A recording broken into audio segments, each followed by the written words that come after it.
Assalamualaikum warahmatullahi wabarakatuh. Lemas amat suaranya, Pak. Teh udah cair belum? Alhamdulillah. Mudah-mudahan tunjangan hari raya bukan tunggakan hari raya. Sekali lagi ya, ibu-ibunya di belum semangat jawabnya. Assalamualaikum warahmatullahi wabarakatuh.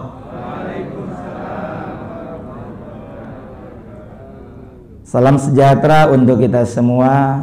Alhamdulillah. Alhamdulillahilladzi bi ni'matihi tatimmus shalihat. Wassalatu wassalamu ala sayyidis sadat sayyidina wa maulana Muhammad wa ala alihi wa ashabihi kan nujumin nayyarat. Amma ba'du. Bapak Teguh Supangkat selaku Deputi Komisioner Pengawas Perbankan 1, juga tentunya yang kami hormati para pimpinan Satuan Kerja Perbankan di lingkungan Deputi Komisioner Pengawas Perbankan 1 dan semuanya, bapak-bapak, ibu-ibu, baik yang hadir di ruangan ini secara offline maupun yang hadir melalui Zoom meeting di lantai 25 yang mudah-mudahan senantiasa ada dalam rahmat dan ridha Allah Subhanahu wa taala. Bapak Ibu sekalian, hari ini kita sudah memasuki hari yang ke-25. Ini mungkin kenapa di lantai 25 karena hari ke-25 kali ya. Kalau 27 berarti lantai 27. Para bapak jemaah sekalian rahimakumullah, kita tinggal menghitung waktu menuju Idul Fitri. Tema yang diberikan kepada kami adalah bagaimana kita merayakan silaturahim dalam momentum Ramadan dan Idul Fitri. Bapak Ibu sekalian, saya yakin di antara kita beberapa hari lagi sebelum masuk ke Idul Fitri ada yang sudah berencana untuk mudik, betul-betul. Mudik itu sebenarnya adalah sebuah tradisi dalam rangka merajut silaturahim. Silaturahim ini berarti kita menyambung ikatan kekerabatan, menyambung ikatan kekeluargaan. Utamanya tentu kita sama-sama satu saudara sesama umat Islam. Tadi yang dibacakan adalah surah Ali Imran ayat 103. Kutipannya saya baca, Bismillahirrahmanirrahim. Wa'tasimu bihablillahi jami'an wa la tafarraqu. Sadaqallahul azim wal ma'na Allahu a'lam bimuradi. Wa'tasimu, kata Allah, dan berpegang teguhlah bihablillah, dengan ikatan Allah. Dalam tafsir Jalalain disebutkan maksud tali adalah agama Allah, jami'a, semuanya, wala tafarraqu, dan janganlah kalian bercerai-berai, jangan berpisah. Berarti dalam ayat 103 surah Ali Imran tersebut, Bapak Ibu sekalian rahimakumullah, kita diminta untuk menjaga kebersamaan, menjaga persaudaraan. Bahkan dalam agama kita, Bapak Ibu sekalian, ada beberapa persaudaraan atau dalam istilah agama disebut dengan ukhuwah. Satu adalah ukhuwah Islamiyah. Saya dengan bapak-bapak, ibu-ibu yang muslim-muslimah, kita semua adalah saudara se-Islam, saudara satu agama, sama-sama muslim dan muslimah. Kita semua sama-sama satu keturunan. Kita semua keturunan Nabi Adam alaihis salam. Lalu ada yang kedua, namanya ukhuwah diniyah, yaitu persaudaraan antar umat beragama. Kita dengan tetangga kita atau satu tim kerja kita ada yang lintas iman, mereka adalah saudara, tapi saudara antar umat beragama. Dalam konteks ini kita boleh bertoleransi selama dalam urusan sosial, bukan urusan agama. Sebab kita pegang teguh lakum dinukum waliyadin. Bagimu agamamu, bagi kami adalah agama kami. Kita saling menghormati, menghargai satu sama lain. Ada lagi yang ketiga Bapak Ibu sekalian, namanya ukhuwah watoniyah, yaitu persaudaraan antar bangsa, sesama bangsa. Bahwa kita di Jakarta, kemudian dengan saudara kita di Papua, di Sumatera, di Nusa Tenggara Timur, Nusa Tenggara Barat, di Sulawesi, semuanya kita sama-sama saudara. Saudara sebagai bagian dari bangsa Indonesia. Dan ada yang keempat, namanya ukhuwah insaniyah, yaitu kita menjaga persaudaraan sesama umat manusia.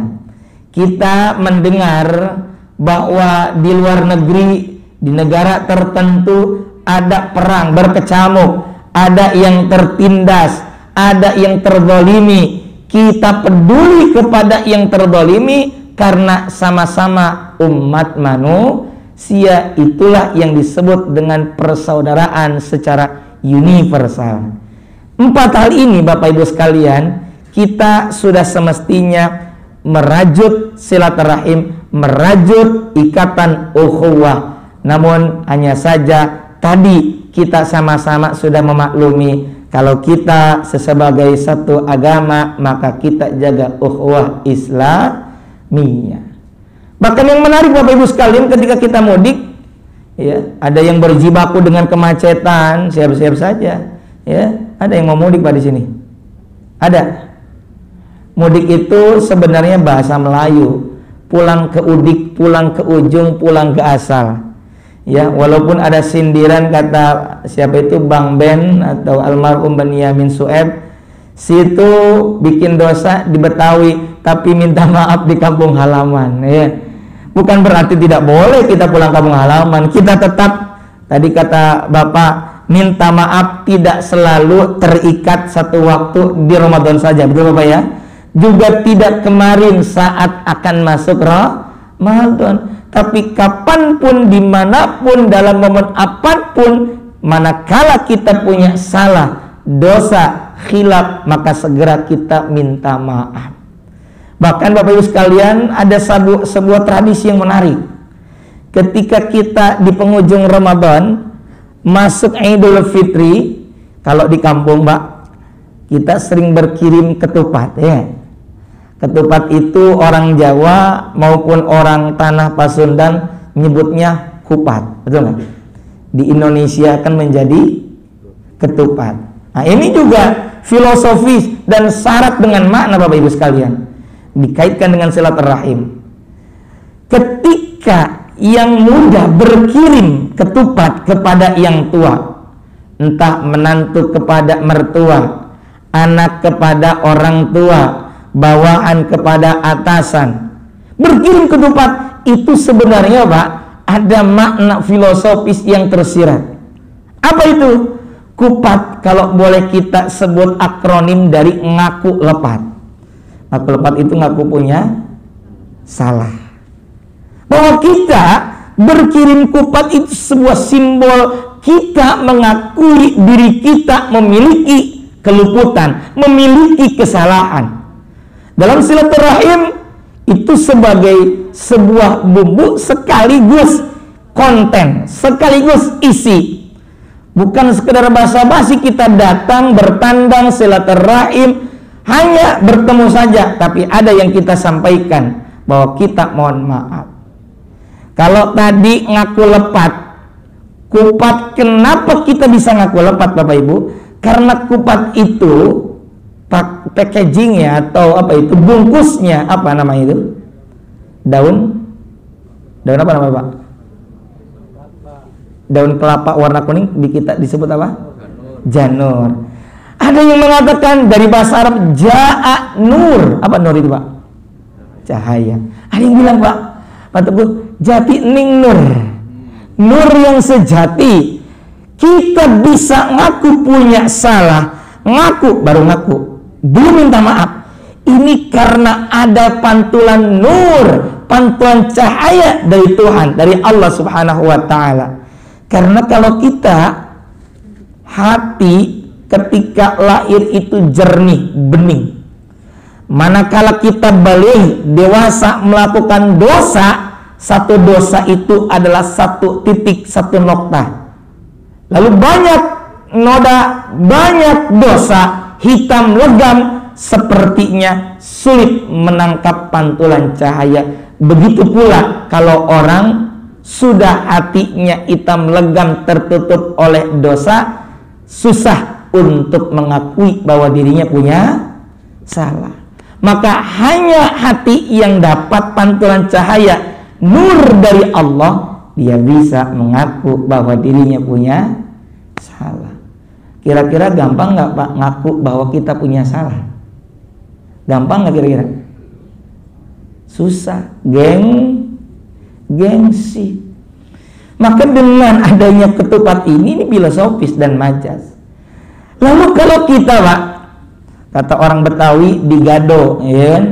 Apa digado itu ya? Ya hanya kupat doang. Kira-kira enak nggak Pak kalau kita makan ketupat saja? Enak nggak? Enggak.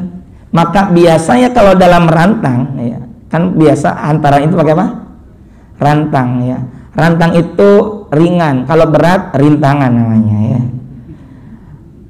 Itu dalam rantang, dalam hantaran tidak hanya ketupat, bahkan biasanya ada sayur apa namanya? Walaupun beda-beda, saya yakin ada kesamaan, sayur opor. Sayur opor itu berbahan dasar apa? Santan, ya, bukan ayam. Ya, bukan ayam. Ada orang bikin apa itu? Opor tempe, bisa kan? Opor tahu bisa, ya. Makanya belajar masak, yang belum bisa masak ibu-ibu, yang ibu-ibu muda belajar masak. Ada itu baru nikah perempuan, waktu muda, waktu gadis nggak sempat belajar masak Pak. Akhirnya nelpon sama mamahnya, "Ma, bagaimana cara bikin opor?" Oh, dikasih tahu lewat telepon. Terakhir kasih salam, Nak. Bener kasih salam, "Assalamualaikum." Lah maksudnya kasih daun salam. Ya mudah-mudahan nih yang ibu-ibu muda bisa masak ya gitu. Nah, santen itu akronim dari suwun pangapunten. Ya. Apa suwun pangapunten itu? Mohon dimaafkan. Menurut satu riwayat ini adalah inisiatifnya Sunan Kalijaga atau Kalijogo, ya. Kalau sekarang bukan Kalijaga, banyak Pak, jaga kali, tukang mancing, ya. Orang jaga Kalijaga, dia jaga kali, ya, tukang mancing. Tapi nggak apa-apa. Orang yang suka mancing, ada yang suka mancing nggak Pak di sini Pak? Oh, jangan mancing ributan Pak, gitu. Itu dengan istri nggak boleh itu. Ya. Tapi katanya Pak, yang suka mancing itu punya dua nilai kebaikan. Satu, dia optimis. Dua, dia sabar. Kenapa optimis? Belum tentu dia dapat ikan, tapi udah bawa ember. Ya kan dia. Lalu yang kedua, sabar. Tapi satu kelemahan tukang mancing, apa? Dia nggak bisa maju. Kalau maju kecebur dia. Nah, para bapak jemaah sekalian rahimakumullah, ini Sunan Kalijaga. Kata Sunan Kalijaga, santen itu adalah suwun pangapunten, mohon dimaafkan bahwa kita ini punya salah, maka kita mesti saling memaafkan. Ya, kira-kira gampang minta maaf apa memberi maaf? Minta apa memberi? Minta apa memberi? Konteksnya dengan Ramadan, bahwa di ujung ayat 183 tentang puasa Ramadan, itulah la'allakum tattaqun, dan di antara kriteria orang bertakwa kata Allah dalam surah Ali Imran ayat 134 adalah wal 'afina 'anil nas, memaafkan kesalahan orang lain. Kalau ditanya lebih mudah mana, meminta maaf atau memberi maaf, jawabannya adalah lebih sulit memberi maaf. Kalau kita misalnya bawa motor, sen kanan belok kiri gitu ya misalnya, ini bukan ibu-ibu doang ya. Lalu kita nyenggol kaca spion mobil orang. Lalu kita bilang, sorry bos, gampang kita minta maaf, tapi bagi korban, bagi yang terzalimi, belum tentu mudah untuk memaafkan. Maka dari itu, Bapak Ibu sekalian, sama halnya dengan poin pertama tadi, bahwa kita bisa ngaku lepas karena ada cahaya dari Allah Subhanahu wa ta'ala. Bahkan dalam keterangan yang lain Bapak Ibu, yang menarik ini dari ketupat, bahwa kupat itu juga adalah akronim dari laku sing papat, artinya perilaku yang 4. Apa saja? Lebar, lebur, luber, labur. Lebar, lebur, luber, labur. Ada yang tahu apa itu lebar, Pak? Kalau dalam bahasa Jawa? Bukan lebar, lebar. Hah? Beda dengan dalam bahasa Sunda, lebarnya itu. Nah, ini artinya selesai. Ketika kita Ramadan masuk ke malam 1 Syawal, selesai kita rangkaian Ramadan, selesai puasa fardu Ramadan, selesai tarawihnya. Sebab tarawih hanya ada di bulan Ramadan, tidak ada di luar Ramadan. Selesai. Makanya istilahnya lebaran. Yang kedua, perilaku yang kedua adalah lebur. Artinya dengan kita berpuasa Ramadan, sebagaimana sabda Nabi Muhammad sallallahu alaihi wasallam, man shoma Ramadan, barang siapa yang berpuasa Ramadan imanan, dengan dasar keimanan. Jadi kita ini puasa kalau bukan karena dasar iman, Pak, selama 14 jam lebih kurang, kira-kira kuat nggak tidak makan tidak minum kalau nggak pakai iman? Kuat nggak, Pak? Kita bisa kuat itu karena dasar iman. 14 jam kita tidak berpuasa, maaf, kita 14 jam tidak makan minum, puasa. Walaupun ada yang lebih lama lagi, 5 tahun dia puasa juara. Nah, Manchester tadi itu sebutnya. Nah, para bapak sekalian rahimakumullah, kata Nabi, barang siapa yang puasa imanan, dasarnya keimanan, wahtisaban, dengan penuh kerelaan, ikhlas karena Allah, apa rewardnya? Gufiro. Lihat, lebur dan gufiro. Gufiro, maka akan diampuni lahu baginya, bagi orang yang berpuasa tadi, ma taqaddama min dzanbi, dosa yang telah lalu. Berarti ketika kita berpuasa, kita punya dosa diampuni oleh Allah Subhanahu wa ta'ala, dilebur. Kira-kira kita punya dosa nggak, Pak? Punya nggak, Bu? Diem aja. Punya dosa nggak ini? Masya Allah, banyak, baik yang disengaja maupun disengaja banget. Kalau tidak disengaja, kita sering baca doa begini, Pak. Rabbana la tu'akhidna in nasina aw akhtana. Surah apa itu? Surah Al-Baqarah ayat terakhir 286. Rabbana, ya Tuhan kami, la tu'akhidna, jangan engkau hukum kami, innasina, jika terlupa, jika luput tidak sengaja. Kita sudah minta maaf, minta ampun kepada Allah. Tapi ini kadang-kala tahu kalau itu dosa, tapi terus dikerjakan. Contoh, Bang, saya mah bukan ngomongin Bang Edi ya, tapi itu Bang Edi, Bang. Aduh, nggak ngomongin ya, nggak ngomongin. Sudah tahu itu dosa, tapi malah dikerjakan.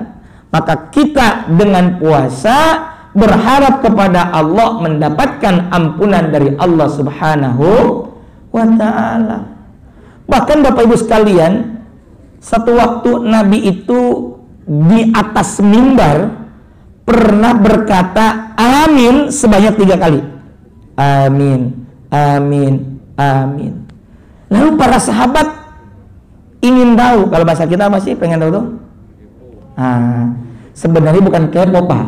Kepo itu knowing every particular object. Itu kepo sebenarnya. Tapi kenapa anak-anak bilang, apa sih, Papa kepo mulu? Padahal bukan kepo ya.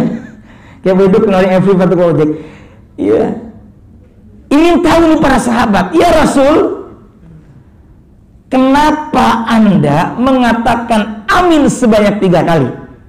Lalu Nabi menjawab, tadi Jibril berkata, celaka dan hinalah bagi orang yang orang tuanya masih ada tapi tidak membuatnya masuk surga. Artinya celaka bagi seorang yang tidak berbakti alias durhaka kepada orang tua. Celaka. Diaminkan oleh Nabi. Yang kedua, celaka dan hina orang yang mendapati Ramadan tapi ketika Ramadan berlalu dia tidak mendapatkan ampunan. Yang ketiga, celaka dan hina orang yang ketika disebutkan nama Nabi Muhammad dia tidak mau bersalawat. Maka kita sering membaca salawat untuk Rasulullah Muhammad sallallahu alaihi wasallam. Maka para bapak jemaah sekalian rahimakumullah, kita lebur itu dihapus dosa-dosa, wasilah hasil dari puasa, siam dan qiyam Ramadan. Lalu ada yang ketiga, lebur, luber. Apa itu kalau luber? Kalau kita ngisi air di bak tuh luber. Apa luber? Berlimpah, tumpah, saking berlimpahnya tumpah. Tapi yang dimaksud adalah berlimpahnya pahala kebaikan. Masya Allah, kata Nabi, amal anak Adam yakni kita itu biasanya dilipat gandakan 10 sampai 700. Lalu kata Allah, illa saum, kecuali puasa. Apa kata Allah dalam hadis qudsi? As-saumu li wa ana ajzibi. Puasa itu untukku dan aku saja yang akan membalasnya. Maka dari itu para bapak jamaah sekalian rahimakumullah, kita berharap banyak kebaikan yang kita peroleh, ya, bisa baca Al-Qur'an, bisa zikir. Ibu-ibu walaupun sedang udzur haid, misalnya tidak bisa itikaf di rumah, bisa banyak zikir, istighfar, melakukan kebaikan, bikin makan berbuka dan sahur untuk orang masjid, tetap dapat kebaikan. Bukan tilawah, mau kemana Pak? Ke bawah, tilawah, baca Quran, bukan tidur di lantai bawah misalnya. Nah, tilawah yang nggak benar itu ya. Nah, yang terakhir adalah labur. Dulu orang tua kita, Pak, waktu ngecat orang tua kita tahun 70-an itu cat warna putih bukan dengan cat bermerek tapi dengan kapur ya. Bahasa lain adalah labur. Maka kita berharap hati kita kembali suci seperti bayi yang baru lahir dari perut ibunya. Semoga Allah Ta'ala dengan mengumpulkan kita di sini lalu kita bisa merajut tali silaturahim, baik nanti ketika akan diberlakukan 100% WFO ya Pak ya.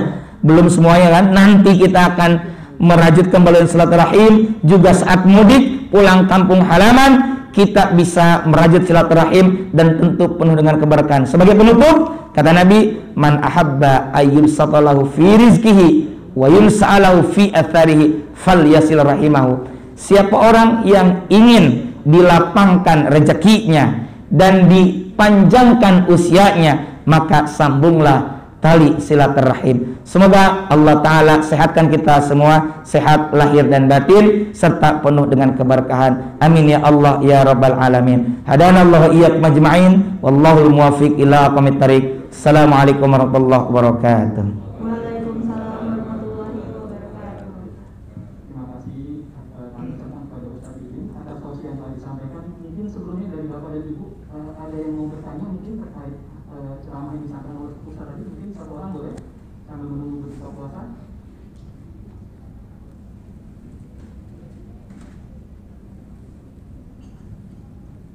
Sepertinya Bapak dan Ibu kita punya banyak pertanyaan tapi nunggu waktu buka bentar lagi. Pertanyaan dari kita aja deh.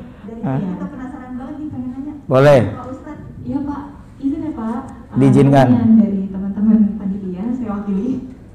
Gini Pak, kan selama pandemi COVID ini sudah 2 tahun ya Pak, kita tidak bisa bersilaturahmi secara offline, tetapi hanya bisa melalui dunia maya online seperti itu. Dan juga disrupsi teknologi ini membuat kita semakin sering berhubungan dengan teman-teman secara online. Nah, itu hukumnya atau dari sudut pandang Bapak bagaimana ya Pak? Apakah termasuk ke dalam silaturahmi fisik gitu? Terima kasih Pak. Baik, pertanyaan yang menarik dan cakep banget ini. Apakah kita dengan video call, voice note, by phone, dan termasuk kita hari ini Zoom, itu termasuk bagian dari silaturahim? Secara substansi itu termasuk bagian dari silaturahim, karena di situ kita ada komunikasi. Istilah kalau dalam komunikasi ada sender, ada receiver, kemudian ada feedback, walaupun ada noise, walaupun istilahnya jangan sampai nggak nyambung, artinya nyambung, ada feedback. Jangan sampai assalamualaikum, iya udah makan, mereka nyambung ya. Nah berarti ada feedback. Bahkan kita masih bisa tetap saling mendoakan dong. Kita bisa saling bertegur sapa, assalamualaikum, itu sudah masuk doa. Jadi karena itu adalah secara substansi adalah bagian dari silaturahim, apalagi sedang udzur. Baik, terima kasih Pak. Untuk pahalanya juga sama saja ya Pak? Ya, apalagi kita sedang udzur. Jangankan masalah silaturahim, dalam konteks sempat ramai waktu itu kita tidak bisa ke masjid waktu awal pandemi, ya. Apa kata Nabi? Kita biasa ke masjid lalu tidak bisa ke masjid, itu sudah dicatat sebagai pahala, sebagai keutamaan, sebagai niat. Makanya niatul mukmin qawi, niatnya seorang mukmin khair min amali, lebih baik daripada amalnya. Ini dalam konteks kita sedang dalam masa darurat. Dalam konteks kita sudah normal dari pandemi, endemi, dan kemudian nanti normal, mudah-mudahan dalam waktu dekat, ya kita tentu bisa tunaikan silaturahim secara fisik dan bisa ngopi-ngopi bareng lagi ya Pak ya.